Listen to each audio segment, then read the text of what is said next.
This question, I'm sure, is in mind of each and every person here.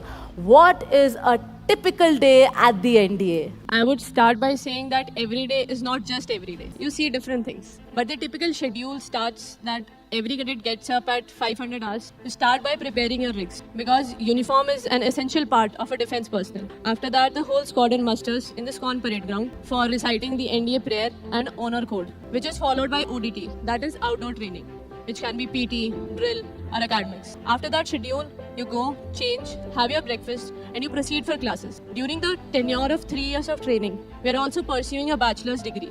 That can be BA, BSc, or BTech in my case. So the classes are conducted for the same from 9 to 1, which is followed by lunch. After that, the whole squadron assembles for games period, in which the cadets practice games, learn different games, PT, physical training, do practice for camps, drill com, and all the subsequent events that are lined up. After this, there is a study period for 2 hours in which you are supposed to study, go through the books and revise what was taught in the classes, go through the newspapers for geopolitical updates. After that, we have anteroom procedure. Anteroom is basically the squadron appointments pass you the orders for the next day, the conduct and the behavior that is expected out of a cadet, if there are any mistakes or any appreciation that is done during that procedure, which is followed by dinner. Then again, cadets assemble for squadron period. After that, cadets change, have their own time work, and go to sleep at 20 to 15 hours. What a roller coaster of a day, right?